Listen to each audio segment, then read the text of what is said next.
ಸಹನೆ ಸಹನೆ ಅಂತ ಬದುಕಿದ್ರೆ ವಿಫಲ, ಆಯುಧ ಹಿಡಿದ್ರೆ ಮಾತ್ರ ಪ್ರಬಲ. ಇದು ಕಲಿಗಾಲ. ಭಕ್ತಿಯ ಹಲಗಿನ ಮೇಲೆ ಮೆತ್ತನೆಯ ಹೆಜ್ಜೆ ಇಟ್ಟು ಭಕ್ತಿ ಬದುಕನ್ನು ಗಿಟ್ಟಿಸುವ ಕಲೆಯನ್ನ ಕರಗತ ಮಾಡಿಕೊಂಡ್ರೆ ಮಾತ್ರ ಬದುಕು. ಸಂಸಾರ ಸಾಗರದ ಅಲೆಗಳನ್ನ ಹೊಡೆತಗಳನ್ನ ತೋಡ್ಕೊಳ್ಬೇಕು ಅಂದ್ರೆ ಬಂಡೆ ಕಲ್ಲಿನಂತೆ ಗೋಯಿಂದಿಗೆ ಇರಬೇಕು. ನಂತರ ಶೋಭ್ರಾ ಶೋಭಿ, ಈ ಶೋಭಿ ಇವತ್ತು ಈ ಮಟ್ಟಕ್ಕೆ ಬೆಳೆದು ರಿಯಲ್ ಎಸ್ಟೇಟ್ ಎಂಬ ಸಮುದ್ರದಲ್ಲಿ ನನ್ನ ಶತ್ರುವ ಶೇಷಾದ್ರಿಯ ಇದು ತಿಮಿಂಗಲದ ಎದುರು ಲೀಲಾಜಾಲವಾಗಿ ಈಜಾಡ್ತಾ ಇದ್ದಾನೆ ಅಂದ್ರೆ ಅದಕ್ಕೆ ಅದಕ್ಕೆ ನನ್ನ ಈ ಉಗ್ರವಾದಿ ಶೈಲಿಯೇ ಕಾರಣ.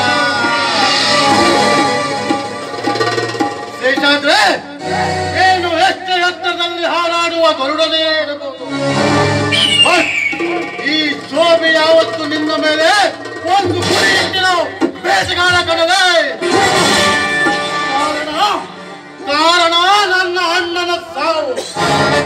ನನ್ನ ಅಣ್ಣ ನಿನ್ನ ಮಗಳನ್ನು ಪ್ರೀತಿ ಮಾಡಿಬಿಟ್ಟ ಎಂಬ ಒಂದೇ ಒಂದು ಕಾರಣಕ್ಕೆ ಅವನ ಪಾಲನೆ ಬೈಕ್ ಆಕ್ಸಿಡೆಂಟ್ ಎಂಬ ಬಲೆಗೆ ಬೀಳಿಸಿ ನೀನು ಹೊರೆಯಲ್ಲಿ ನಿಂತೆ.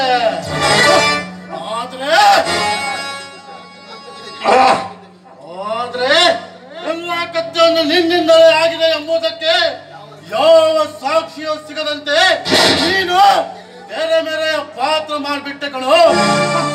ನೀನು ಸಾಯಬಾರ್ದು, ನೀನು ಸಾಯಬಾರ್ದು. ನೀನು ಹಂತ ಹಂತವಾಗಿ ಕುಸಿದು ಬೀಳಲೇಬೇಕು. ಹಣದ ಹಂಬಲಕ್ಕಾಗಿ ಹಣವಂತರಿಗೆ ನಿನ್ನ ಮಗಳನ್ನು ಮದುವೆ ಮಾಡಿಕೊಟ್ಟೆ. ಮದುವೆ ಮುರಿದು ಬಿದ್ದು ಇವಾಗ ನಿನಗೆ ಗೊತ್ತಿಲ್ಲದೆ ನಿನ್ನ ಕಾಡವ ಜೊತೆ ನಿನ್ನ ಮಗನು ಕಾಮನಾಟ ಆಡ್ತಾ ಇದ್ದಾಳೆ. ಆಗ್ಬೇಕು ಅವರಿಬ್ಬರು ಮದುವೆ ಆಗ್ಲೇಬೇಕು.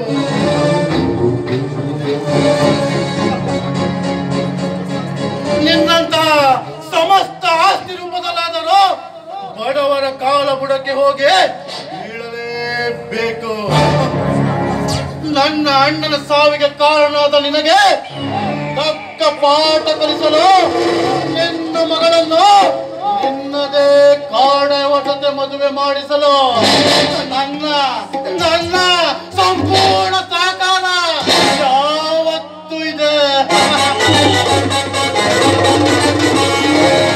ಬೇಕಾದ್ರೆ ರಿಯಲ್ ಎಸ್ಟೇಟ್ ಉದ್ಯಮದ ಮನೆ ಸಿಂಹ ಕಡೆ ಶೋಭೆ ನಿನ್ನ ಪಾಲಿಗೆ ಹೋಲ್ಚುವಾಗಿ ಕುಳಿತಿರುವ ನರ ನರ ನರ ಸಿಂಹಗಳು